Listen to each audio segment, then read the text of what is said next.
Hello, hello. Welcome to the Nonprofit Impact Institute office hours on board governance.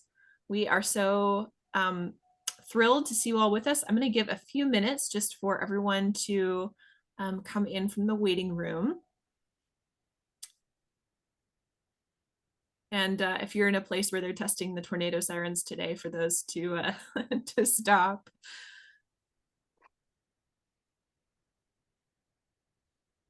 Hello. Oh, I see so many folks on today. It's good to see you all. Some new names, some old names. Love to see it. All right. It is 12:02, so I'm going to go ahead and get started. Hello, everyone. My name is Grace McClure-Topete. I'm the Director of Leadership Programs at Social Venture Partners Dallas. One of the amazing things that I get to work on is the Nonprofit Impact Institute. We are so proud to have launched this project last year to provide resources to our partners, to current and aspiring board members, to nonprofits in our community to make information about the best practices in nonprofit accessible. And we are so glad that you are here joining us today. It is my great privilege to introduce our panel today.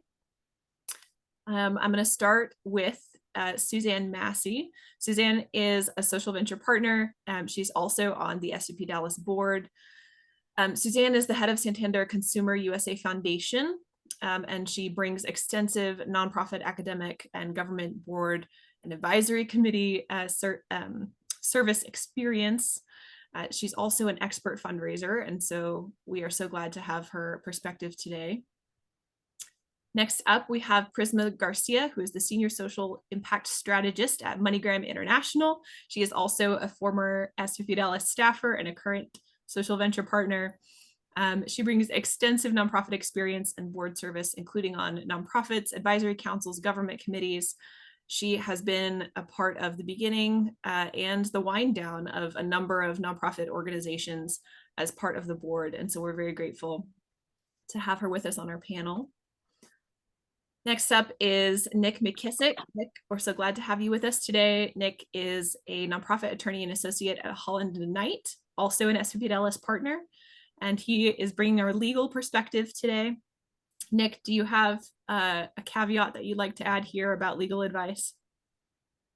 Yeah, I just wanted to note that I am here on my own accord, and any advice that I provide or any insights that I do provide is not legal advice. So just want to throw that out there. But happy to be here with everybody today. We're happy to have you, Nick. Thanks for joining us. And finally, we have Ted Herod, who is also a social venture partner. He is our current Social Venture Partners Dallas board chair. He has extensive experience in nonprofit board work, pro bono capacity building with nonprofits, and extensive experience in business and on the corporate side as well. And we're so glad to have you with us, Ted. I'm going to make a quick note before we jump into questions.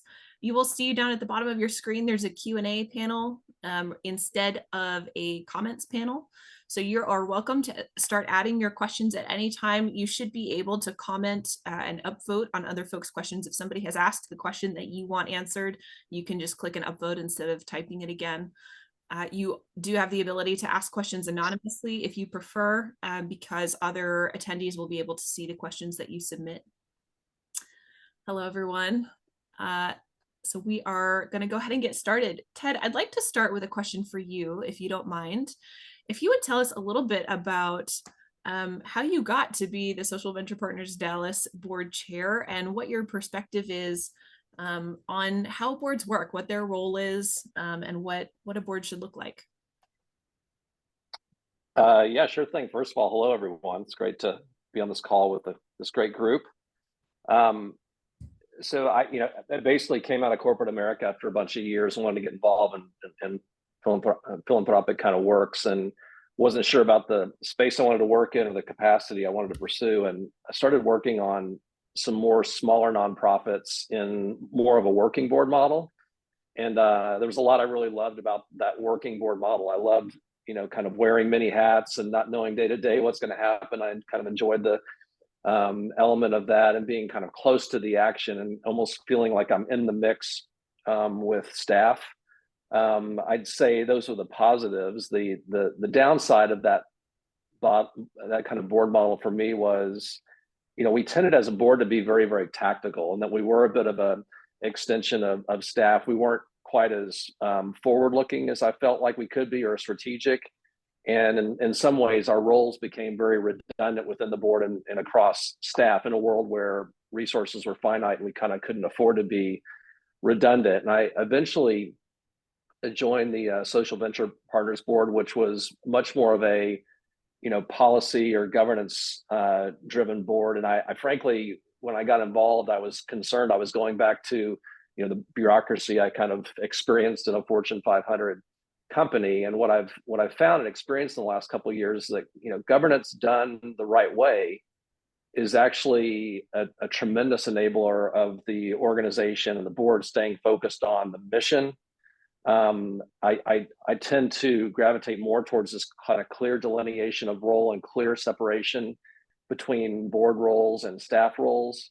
And frankly, that clear governance done the right way creates capacity for us to be more forward-looking and more strategic in the dialogue that we're involved in, looking around corners and having a bit more of an external bent. So I've definitely come around quite a bit on governance done the right way and how it enables things that I kind of wanted to be involved in originally coming into the philanthropic world. Thanks so much, Ted. Anyone else want to jump in on that question about kind of broad framework of boards and what works well? Yeah, I think I'll, kind of paired off of what Ted said, just in terms of, good governance. When governance is done right, it can really be a good thing. And just an overview and a basic overview of the board's role in terms of a nonprofit organization, right? Kind of what Ted was alluding to is, the board does serve as the strategic oversight, kind of model for a nonprofit organization, right? They set the strategic direction of the organization. So when a board has the opportunity to really focus on those duties and being able to try to provide a great framework and a great strategy for the organization, it really does give the organization the opportunity to move forward and be able to accomplish all the great things that it's trying to do and do the great work, right? The staff gets the opportunity to work on the day-to-day and gets to handle all of the blocking and tackling, so to speak. And then the board, comes in and kind of serves as the coach, so to speak, right? It sets the offense and the defense. Sorry, I'm a football fan, so apologies for that. But, to Ted's point, I think it really is important to understand that when an organization does do it right, it does have the opportunity to do some really good things. Yeah, that clarity around, what are the rules and what are our roles really helps boards be productive, and I think have a good relationship with the organization as a whole. Wonderful. Suzanne, I am going to pitch a question to you. This one came in our emails ahead of time. Can you give us your perspective on boards as a funder? So when you're looking at evaluating an organization, either to place one of your folks on a board, or in terms of, if you're looking at an organization for grants, what do you as a funder look for in terms of indications of a healthy board and a healthy organization? One thing you mentioned about putting individuals, leaders on boards, when you're looking from a funder perspective, it's really advantageous that you have engagement already with the organization. So if there is someone that is a leadership team member that is on the board already, that's really beneficial because it shows that there is a commitment by the leadership to support this organization, to go further with this organization. So that's beneficial.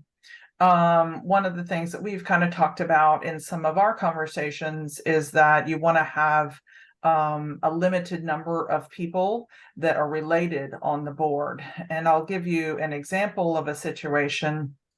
I had a grantee. There were not a grantee, but a request for a proposal. And on that board, it had 3 board members and they were all related. And I found that very difficult because it was actually a proposal that came in from somebody that was an employee that was really thought this organization was doing good work. And as a funder and a corporate kind of representative, I felt that would put our organization at risk. And corporations and corporate foundations are very risk averse. So those are definitely things where you want to look at that. Also, when I'm looking at it, it's really good to see a diversity of different types of people, their careers, their backgrounds, their skill set. When you have representatives from different areas of knowledge, that shows that the board is mature and is well rounded out. Also, when you have perspectives from different people of different ethnicities and backgrounds and even ages, then you also are showing you really have a commitment to the diversity of thought. And sometimes, and not always, if you have somebody who is from that community, giving them a voice to have a perspective is really valuable too, because that's the individuals that you're serving. Those are kind of a few things. I will tell you one other thing, because we are risk averse. We'll do background checks, and if somebody returns back with a negative news or a fraud situation or something else like that, then we would have to consider whether we want to move that agency forward. In addition, higher scrutiny are people that are what we called PEPs, politically exposed persons. So maybe somebody who served in elected office. Doesn't mean that they've done anything wrong. It's just a higher level of scrutiny that those individuals have. And a lot of, politically involved people are involved in our community. So sometimes there's overlap, but they just have a higher level of scrutiny. So those are a few items that I might suggest for consideration. Those are all fantastic examples, Suzanne. And we have a question that came in through the Q&A for you specifically. Can you expand on what you mean by engaged board members and what types of engagement funders look for in board members? So what does that mean to you, an engaged board member? What are they doing for the organization? Well, what I mean by, if we have somebody, let's say our CFO is serving on a board, then that means there's a commitment to that agency. And the corporation then can rally around that agency and support it because that person is participating on the board. It's not a quid pro quo by any means, but it just shows that there is someone involved and it's someone who has decision-making power. I was kind of speaking engaged more in a general sense, like there's engagement from the corporation. But engagement can mean a lot of different things, and that depends on your board requirements, because your engagement may be, we need you to contribute $5,000 a year or a give get, or your engagement may be, we need you to attend 5 board meetings a year. So it has different meaning depending on your needs. And as a funder, I wouldn't know that, and I wouldn't look that closely at something like that. Thank you. Prisma, I am going to turn it over to you. You have been a board member on a number of organizations, and you've also had a really unique experience in seeing the evolution of organizations from startup to wind down. So can you tell us a little bit about, first about the transition from, kind of a startup, all volunteer organization to one with paid staff? And then— Yes, of course. Yeah, go ahead. Oh, there's more, right? But in terms of the startup boards, I've been sought out, and in terms of help me start a nonprofit, because of course, and Nick will probably can tell you a lot more in terms of what you need to start a nonprofit, and most times you want to start off with 3 board members. And in one of my situations, it's going well. In another, I decided, that was not I didn't want to sign on to this board. And so I think even how do you join a board that's essentially starting out, you have to have some consideration and like how you're going to be involved. I think the number one thing about the board, the new board, right, startup organization, was the level of trust that I had with the individuals that I was starting this nonprofit with.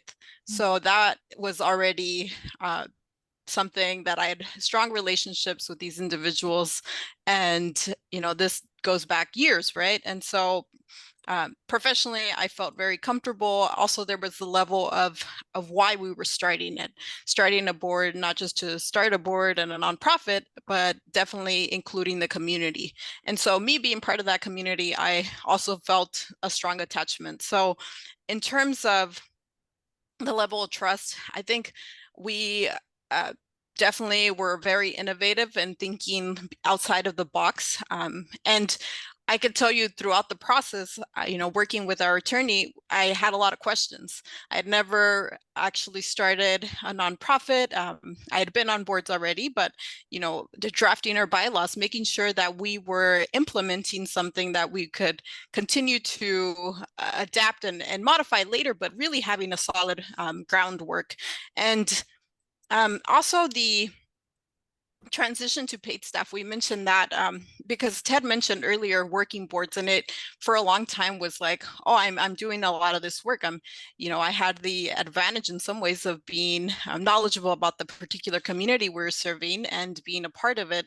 And so some of it was like, I can get the word out. I can get people here in terms of what services we're offering and help grow that. But then some of it is exactly to Suzanne's point. How do we reach out to corporations, to companies and foundations, and start to really do that networking and build strong relationships there so that we could eventually have paid staff.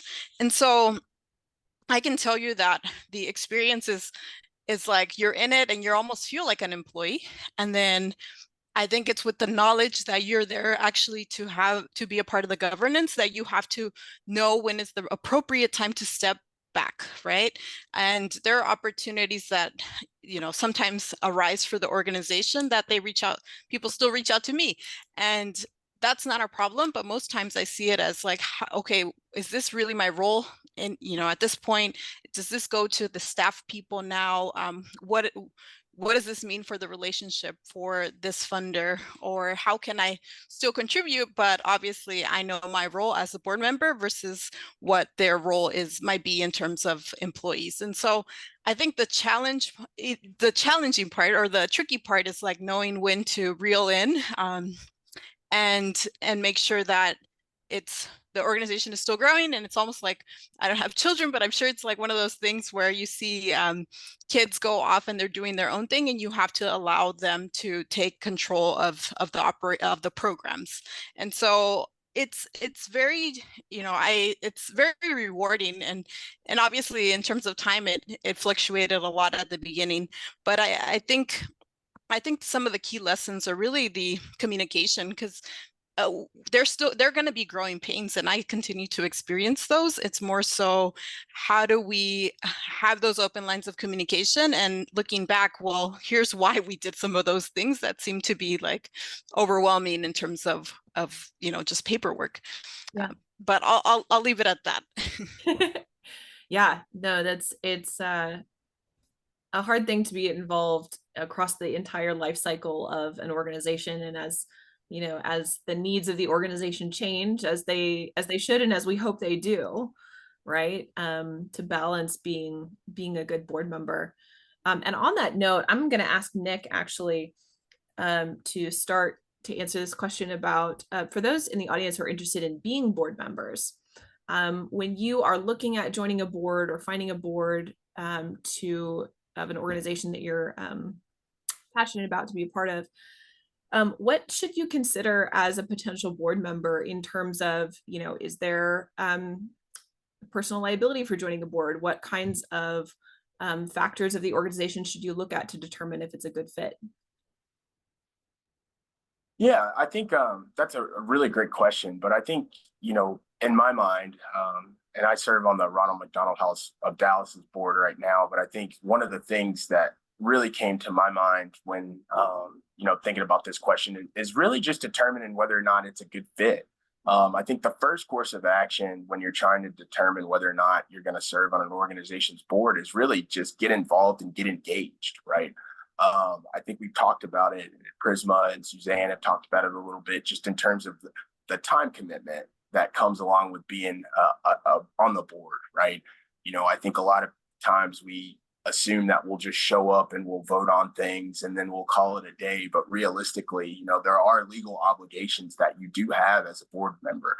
And it's important to remember that you have to show up, be involved, and be present at these meetings. So I think the first thing to consider is, right, one, is it a good fit? Is this an organization that I am really engaged in? Am I going to be willing to get up at 7 o'clock or 8 o'clock in the morning and go to a board meeting and then right before work? And then, also in addition to that, the night before, look at the board agenda and look at all of the things that are going to be presented at the meeting. So I'm prepared and engaged, right? So I think one, it's finding an organization that you're willing to do all of those things for. And it's really important to be passionate about the organization's mission, because, right, it essentially is another job, right? And one, a lot of the times that you are not getting compensated for. So I think the first course of action is get involved. And then two, also just be honest and realistic with yourself about your time commitments, right? I think it's really important to understand that you have the opportunity and you can give back to an organization without being on the board, right? You can be on an advisory committee, or you can just be a regular volunteer. Those are extremely important too, right? So I think it's one, engagement, being involved, but two, really understanding, right, the time commitment that's involved with being on the board. Because again, what everybody on the call has alluded to is it's a job. You have legal obligations and legal duties that you have to adhere to and you have to live up to. So I think it's really important to just try to get involved and understand, hey, is this a good fit? Do I gel with this organization? Is this something that I'm going to want to get up early for, stay up late for? And all of those answers should be 100% absolutely yes if you are going to be serving on a board. Ted, I am going to turn this question to you. It's one of the roles of a board chair to make sure that the board members are engaged in the ways that they're supposed to be. Can you talk a little bit about engaging board members and what your expectations of board members are? And in particular, we have a question in the Q&A around board members and fundraising and what the role of board members in fundraising should be. Sure. I'll get into both those topics. I mean, what Nick said was very eloquently done. I couldn't agree more with the comments that he just made. And if I was joining a board, I would want to have some clarity around the expectations and responsibilities up front versus maybe having that evolve too much once I've joined this thing called a board. And one thing we tried to do in the last couple of years is when we're recruiting good board members, let's just be completely upfront from the very, very beginning on the expectations, whether it's, we're going to have 6 2-hour board meetings a year. We're asking you're there for at least 5 of 6 of those meetings. We're going to publish, as Nick said, pre-reads are always going to be published, a week out from the board meeting. We're asked that you're prepared with pre-reads. We ask that you attend 50% of the events that the nonprofit's involved in so people can see board member engagement and you can get a sense for how the nonprofit's operating as well. And we want you to stay financially engaged. And that obviously varies what that means from nonprofit to nonprofit. But a lot of that role is basically made clear at the beginning. We actually have people sign annually, and it's in our policy to sign a board member responsibility sheet at the beginning of each year. So we have 3-year terms. People sign that each of the 3 years to make sure I heard those responsibilities when I joined the board. And then I sign some responsibilities at the beginning of each year to make sure we're on track. And I think it's just kind of good for everyone. It's not trying to be police. It's not trying to be, a stick or anything like that, but it's just trying to bring clarity to the role. And frankly, we found that with those type of accountabilities, the board member also gets the most out of the experience as well. And then on the fundraising side, we have a fairly clean delineation between the staff role and the development team's role and the executive director's role as it relates to funding in ours as board members. I mean, we certainly want to financially support things that are important to the nonprofit. And I think there's typically in a lot of nonprofits, a couple events where funders would say, gee, is the board 100% financially supportive of you as a nonprofit to know if I want to support you as well? Suzanne might want to know if I'm going to give you a grant as Santander, is your board financially engaged and involved in your nonprofit? And then our role largely becomes, one of presence, certainly where we can advocacy, bringing in networks of people that can help support the cause and things like that. But the kind of the impetus and the driver of what those development looks like comes from staff. It's not a board owned role. We are there to support the staff and their agenda as it relates to development. Thank you so much, Ted. Nick, I'm actually going to follow up on something that you said, and we have a question in the Q&A about it as well, but you mentioned legal obligations of board members. And I was wondering if you could talk a little bit about what that means specifically, what legal obligations board members have. And then this question in the Q&A is also wondering about NDAs. Can that be done with a board member agreement, or should that be separate documentation? That might be very specific for this instance, but if you could speak to so I'll start out with the first question, and just remind me, just because I got caught up on the second question. So yeah, just remind me what was the first question about you mentioned legal obligations of board members. Could you talk about in Texas what are board members obliged to? Of course, no. So in Texas and every other state, right? Board members have these things called fiduciary duties, right? And they're codified by statute. But basically, right, you have 3 or 4 basic ones. And we've all heard of them, being in the nonprofit space. But the first base is the duty of care, right? You have to act like a reasonably ordinarily prudent board member person would be or would act, right? So in that scenario, right, you have to be informed, right? You have to show up, and similar to all the things that I was kind of alluding to earlier, right? You just have to be engaged. You have to show up to meetings. You have to read stuff. That is basically what it means to satisfy your duty of care, right? The second one, the duty of loyalty. That kind of speaks more so to conflicts of interest, right? So me as a board member, I have to always act and make decisions that are in the best interest of the organization that I'm serving on, right? So i.e., I can't make decisions in my role as a board member that are going to personally benefit me in my individual capacity, right? So if there is a conflict, what has to happen is as a board member, I can't vote on anything. I have to remove myself from that, right? Conflicts of interest aren't necessarily bad, right? But what makes them bad is the way that we handle them. And if we handle them inappropriately, right, we've breached our fiduciary duty, right, of loyalty. The third one in that instance is also the duty of obedience, right? And this is just doing everything that you're supposed to do, right? You're following organization's bylaws, the rules and policy. You're following the rules and policies that are set up by the board. You're also, adhering to the charitable organization's mission, right? You're not using the charitable assets for something that's outside the scope of the charitable organization's purpose, right? And so these 3 things, right, are basic fundamental duties that we have as board members, right? And we have to adhere to them at all times when we're serving on the board, right?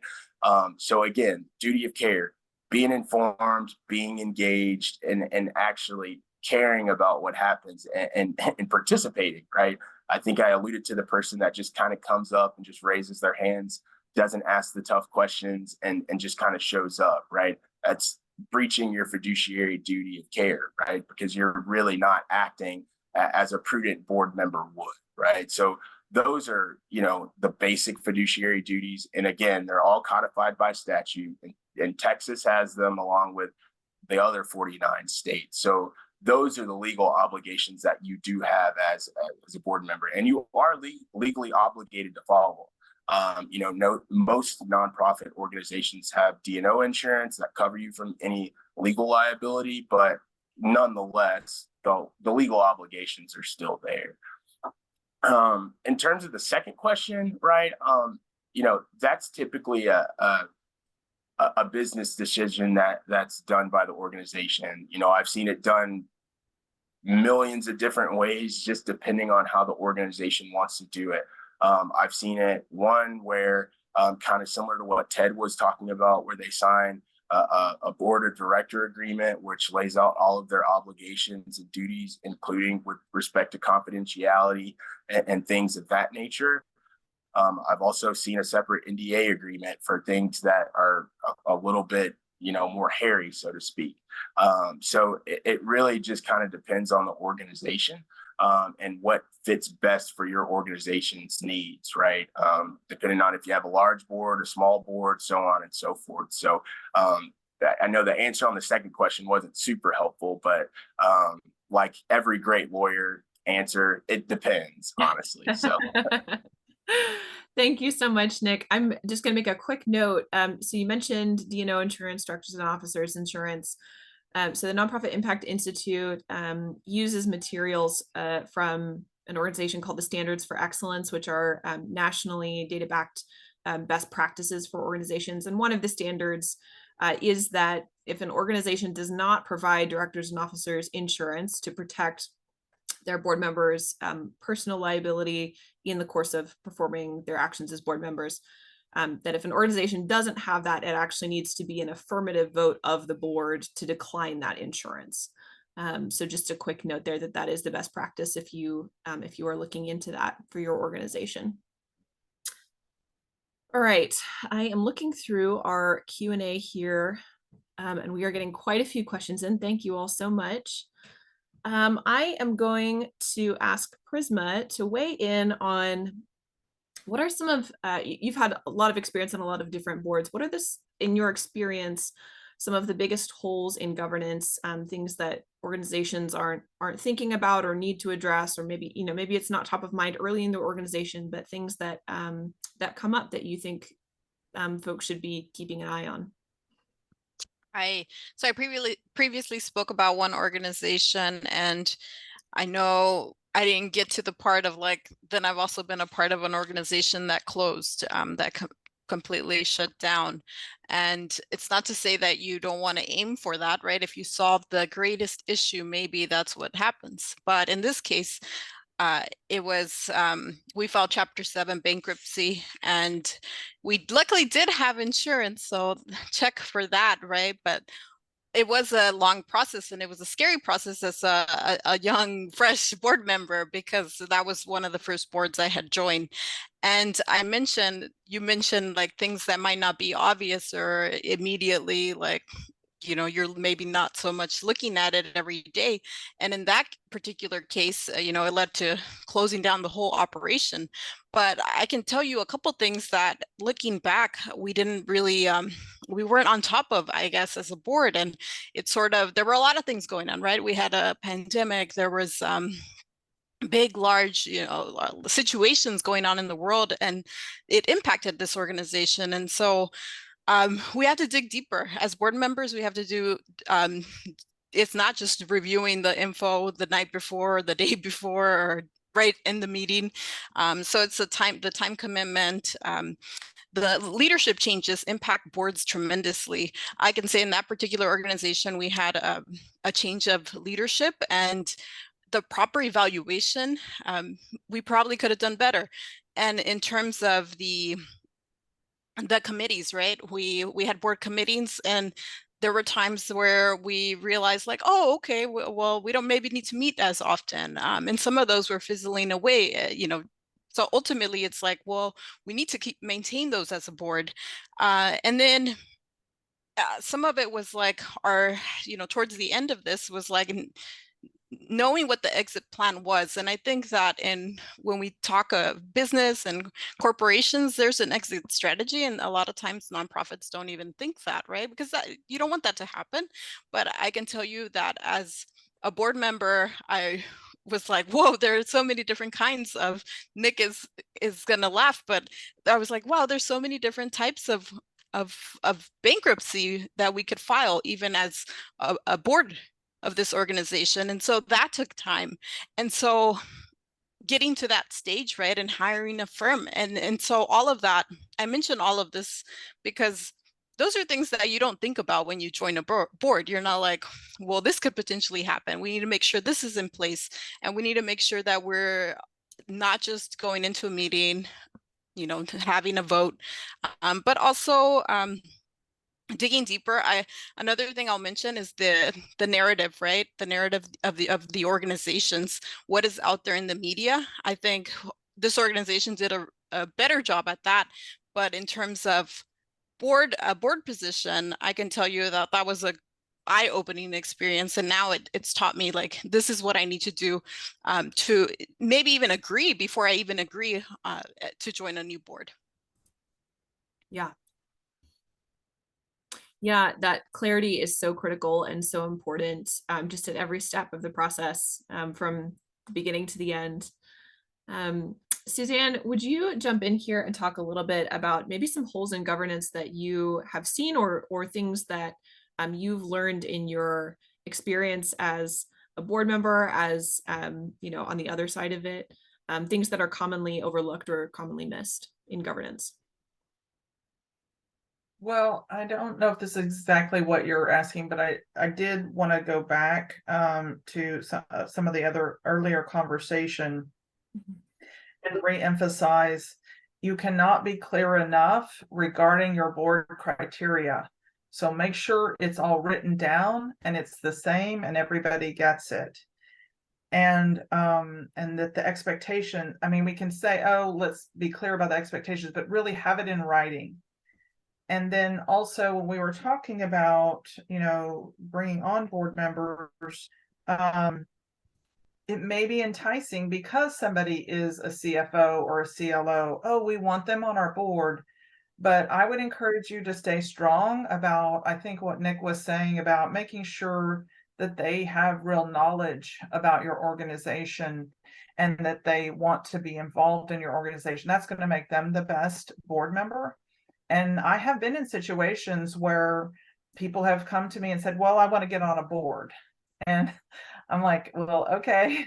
And then there's also an expectation that they're going to get on the board very quickly. And I think it's helpful for them to understand. And that's part of my job too, is to let the executives know, look, you have to show that you have some, you know, some effort here. You have some engagement here. You can't just say, I'm interested in this. So I would encourage you to stay strong on that. And then you were asking about other holes in governance, or just from your experience, things that you've seen that maybe are commonly overlooked or commonly missed, or you know, don't get thought about immediately. I can tell you about one situation where I had an individual that I was getting on a board, and he asked this organization at least a couple of times for their financials. And their financials were complex because they were kind of like multiple part organization. But when there's not a response to that kind of request, that leads to some concerning feelings. Mm-hmm. And I feel like that's something that you should be very structured about every time, is making those financial reports, because those are going to really hold you up to potential liabilities. So, I mean, I think we covered a lot of the other things that I guess I would have expectations on as a funder. And then you covered the D&O. One thing I don't know if we talked about was term limits. Mm. And I think having term limits established for your board members means that you have fresh perspective, and people can, if they're on a board for 10 or 12 years straight, they can get stuck in their perspective, and they may not have a full perspective about what's happening in the world. So that's something that would be very good to ensure that you have in place, and it protects you. So that's something I would definitely have. That's great, Suzanne. One other thought, just to build on that, on Suzanne's comments. I think are right on this question of kind of whole in governance. And what I've seen in some cases is that we maybe originally years ago wrote what we thought were good policies that build on top of our bylaws, and at the time they were probably the right thing for the organization, but there's not a real systematic way of making sure that you're living up to those policies, and that the thinking on those policies is always the right thing for the organization at the time. And you're kind of constantly in this state of evaluating and improving those policies based on what you're trying to get accomplished in that nonprofit. And whether it's, I think at least what we've tried to do and what we're trying to do right now that appears to be having some traction is, we make sure that every year on each policy, we're at least having a good discussion and dialogue on how are we doing that against that policy? Is it helping us lift up this mission? And then two, is there any contemporary thinking on this policy that would make it stronger than it is today? And so I can tell you in 2 weeks at our board meeting, we're talking about CEO succession is one of our policies, and how we manage succession, whether it's emergency succession or just planned succession. And is our thinking on that policy as clean and clear and future looking as it potentially could be? We're going to have a great discussion on that as an example of a policy. And I think the idea of touching those things kind of each meeting to make sure you wake up at the end of the year and they reflect the best thinking, and you evaluated yourself on making sure you're living up to those policies, at least in my experience, is not something I've seen done effectively as it could be on a number of boards that I've been involved with. Yeah, we at the Nonprofit Impact Institute collect data on organizations and what what they're interested in, what they're struggling with, what they need help building their practice in. And I actually pulled data from our assessment just before this session. And some of the things that organizations really struggle with that we see as really essential are that succession planning is so important because our EDs, particularly founding EDs, are wonderful and amazing, and they're going to live to be 150, and we hope that they're around forever. But if God forbid something horrible happens tomorrow, it really is a board responsibility to have a plan for what happens and what the next steps are, and make sure that that's clear and that everybody understands what's going to happen so that the organization isn't left without that. Some other things that organizations struggle with are term limits. We do really strongly encourage term limits of some kind. Most frequently, organizations have either 2 3-year terms or 3 2-year terms as their limit. Clear conflict of interest policies, written expectations for board members and their roles, and then really clearly defined strategic goals for organizations. All of those are things that we see organizations struggling with, and we're here to offer support and advice in. But certainly, I think you all have touched on those things as it can be really detrimental when organizations don't have those things in place. So thank you all for sharing your experience there. We have gotten a couple of questions, if we can change sort of focus a little bit. We've gotten a couple of questions around finance and fundraising specifically. And so I'm going to start with, Suzanne, could you speak to the board's role on fundraising in terms of, let me find this question really quick. What is the best way to ensure? Sorry. What is, so the question is, what's the best way to ensure your board understands the importance of their annual gift as it applies to the budget? So I think that kind of relates to the other question about the give get. Mm-hmm.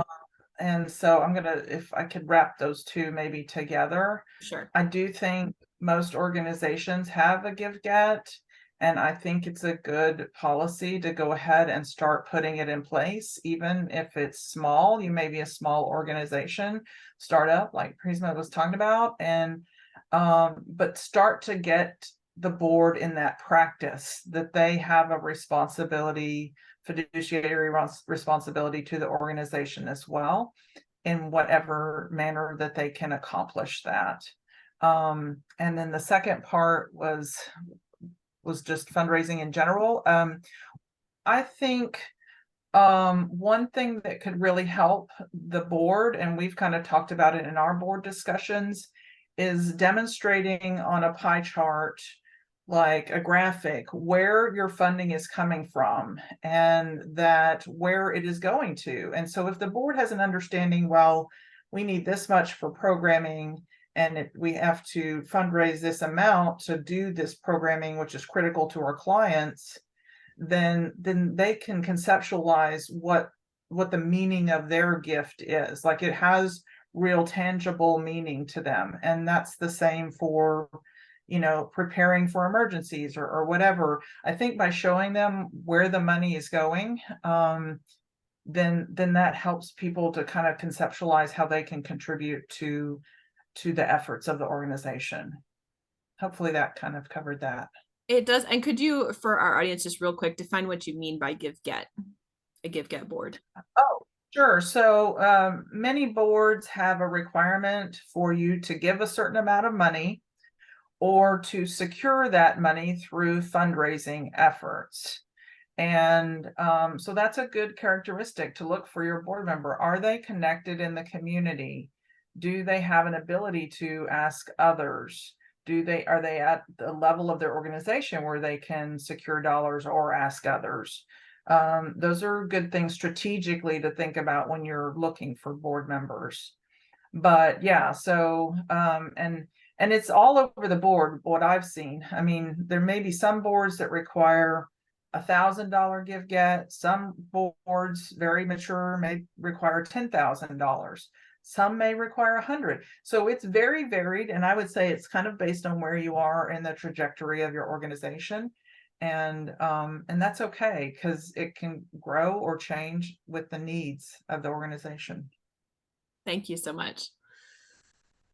Nick, I'm going to ask you a question about governance and bylaws specifically. So we've gotten a couple questions around this area of how does governance relate to the bylaws in terms of what structures should be in the bylaws versus what things should we leave to adjust as the organization grows, and how do those things work together?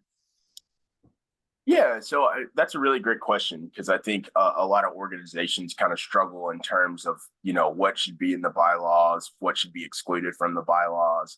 And I think, my kind of view on the world is if you take a step back, right, and you kind of think about a newly formed nonprofit corporation as, a new country, so to speak, right?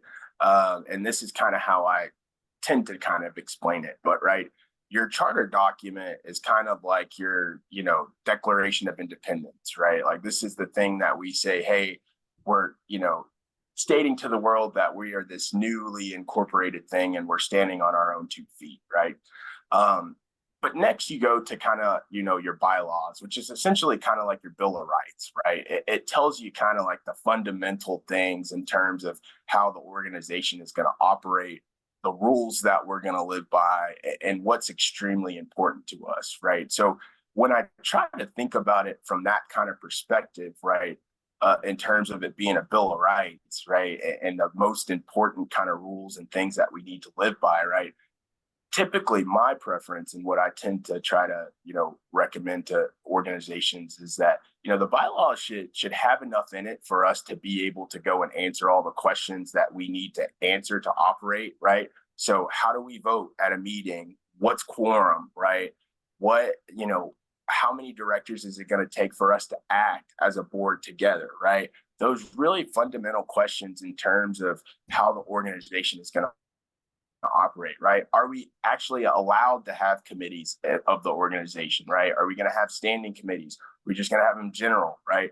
So from that perspective, right, it's really important to try to include in the bylaws the things that are absolutely necessary to help us, operate and run the organization, right? Because during a meeting, what typically tends to happen is when people are doing the good work and trying to figure out how to operate an organization or what they need to do, right? They're not going to pick up the phone and call me, their attorney. They're going to go to the bylaws, right? They're going to try to say, hey, how do we address this, right? What are the rules in our rule book?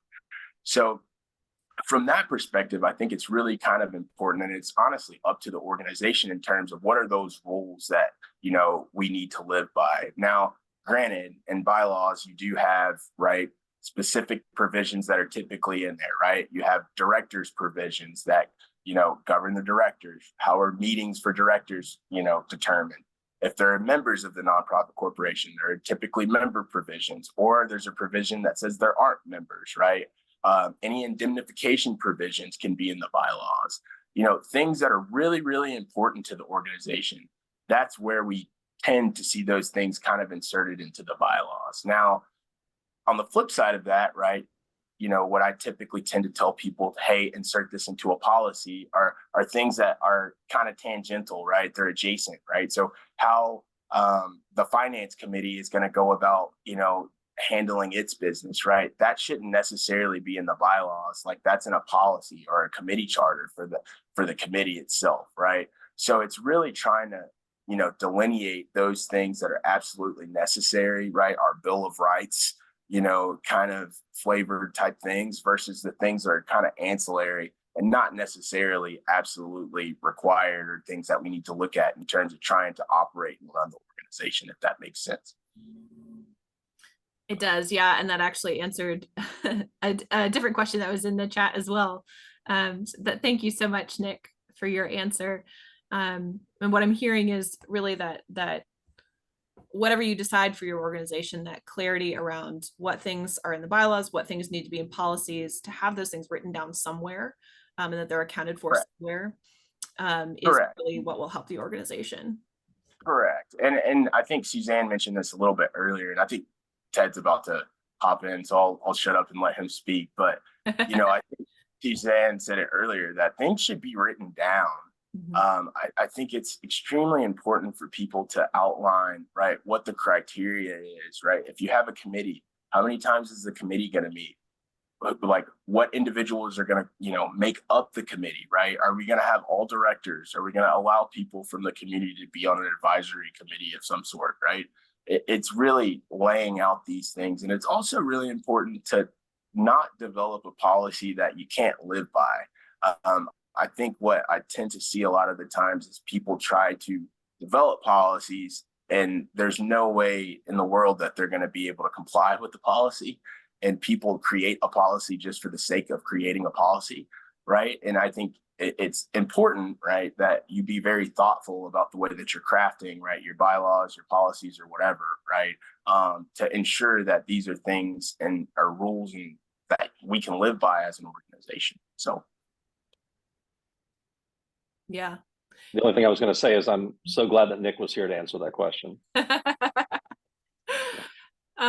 Me too. Me too. All right. We have one question left that I would like to pose actually to all of our panelists. And while we do that, I am going to start our poll. So we just have a quick poll before you leave. But our last question is around joining a board and finding board members. So you can choose which way you'd like to answer it. I'm going to start with Prisma and ask you, particularly from the experience of young professionals who perhaps don't have decades of professional experience, but would still like to be involved in leadership. How do you go around finding boards to join? Yes, so before people were asking me to join their board, right? I actually was also thinking of this. So one, I would think about it personally, like what do you want? Why do you want to be on the board, right? Why do you want to be on a board?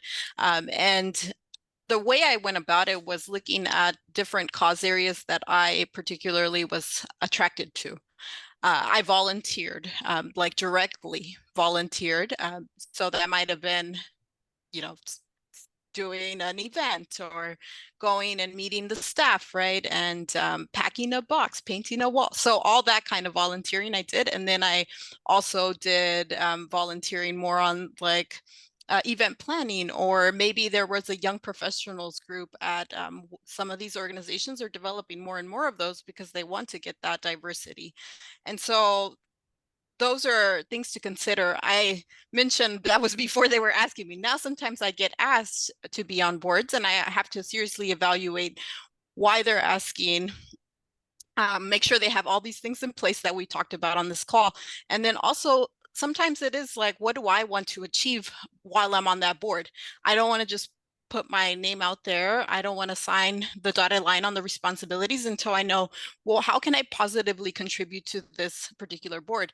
And so that could be sounds a bit self-interested, but I can tell you I have joined certain boards because I know that they're in my community and I want them to be more diverse. And I'm going to sit on that board to try to get them to see who they're serving does not reflect their employees, does not reflect their board members. And so you don't have to be as ambitious, I suppose, but I think ultimately some of it is looking within and seeing like, why do I want to join? And not just joining a board right away, maybe doing a little bit of research and getting to know the people that are a part of those organizations before you commit to it. Yeah. Ted, when you are looking at developing a board and adding board members, what do you look for in potential board members? Yeah, I mean, we kind of start and go all the way back to the mission and say, here's what we're trying to get accomplished and who we're trying to get it accomplished with. And, you know, the board should reflect the best thinking that can help you move that mission along and accomplish your vision and objectives. And so we always start with the mission and then go to wanting to make sure that we have a board that's reflective of the stakeholders that we're serving.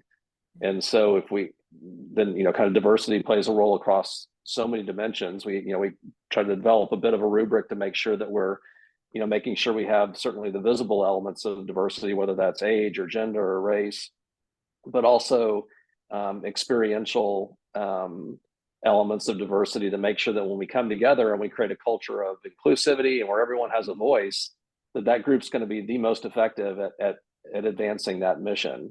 And so we don't start with, you know, I know someone named Jimmy. He seems like a good guy. I'm glad we know Jimmy. I'm glad he seems like a good guy, but we really want to start with that mission example and where are we with the current board? Who can help us with what we're trying to get accomplished over the next 3 years?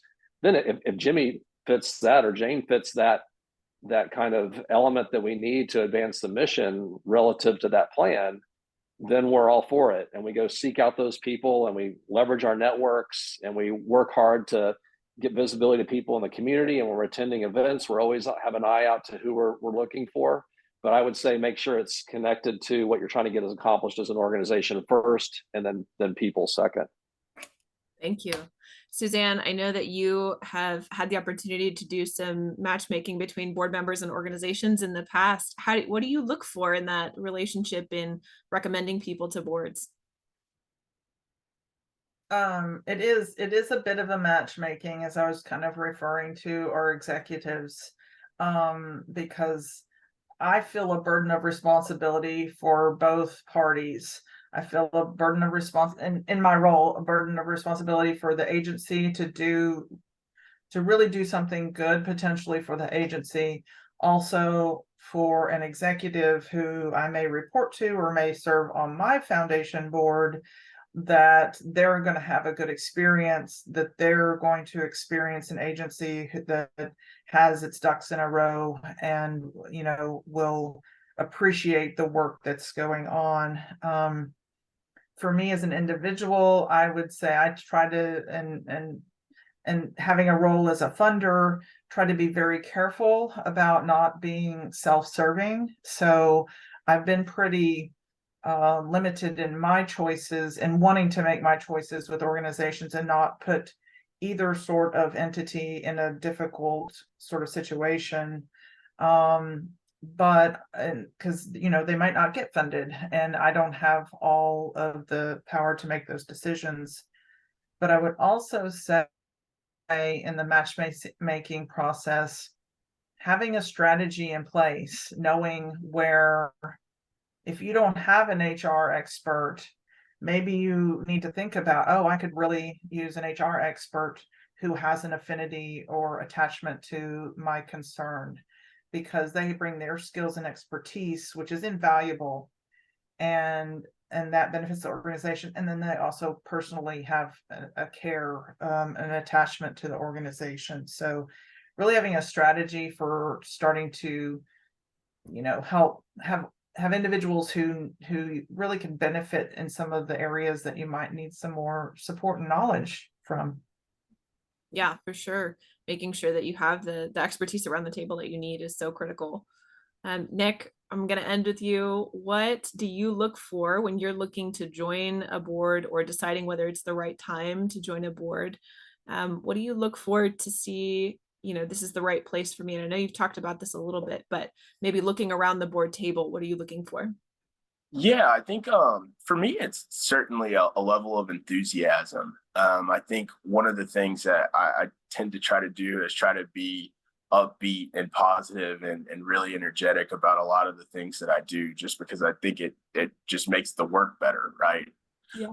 So I think, when I'm really looking at a board in terms of where I'm going to join, I think for me, I want to walk the halls and see if there's just a pulsating energy in the organization, right?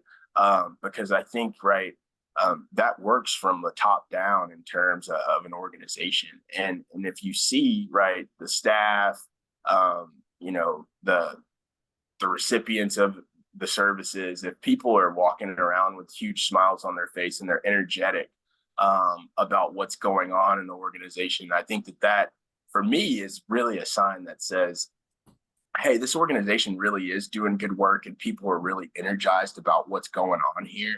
And there's an opportunity for me to come in and really further this organization and help add some type of value, whatever that is, right? Whether it be from a legal expertise perspective, or whether it just be the person that's in the room that's holding everybody up, asking the tough questions that nobody wants to answer, right?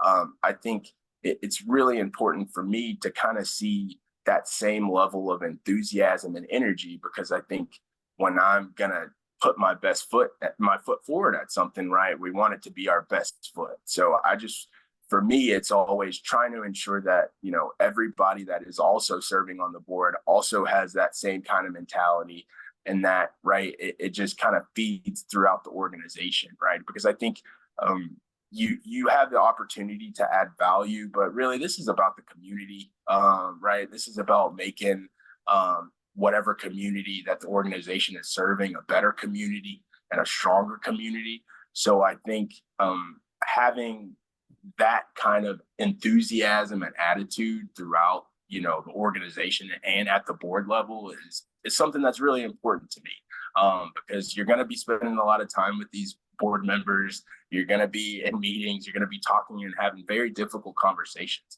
So I think it's really important to kind of, ensure that, right, you're gelling with the people, they have the same level of enthusiasm, and hopefully not lack of enthusiasm, but hopefully everybody's really excited about everything that's going on. So I think that's certainly one of the things for me is just that energy and that pulse, right, in terms of the work that the organization's doing and just building up the community. I love that. When everyone is centered around the mission, it really makes everything else fall into place. Thank you so much, Nick. And thank you to all of our panelists for joining us today. We are so grateful that you were able to lend your expertise and get some questions answered from the community. To our attendees who are here, thank you so much for being with us today and for contributing your questions. We are going to follow up with you with some resources that were mentioned during this call, and also other ways that you can get involved with SVP Dallas, and that we can potentially help you. So thank you all so much for being here today. I'm going to go ahead and stop the recording, but please fill out the poll before you leave. It will really help us develop and offer even more resources to our community. So thank you so much for being here. Thanks, guys. Thanks, guys.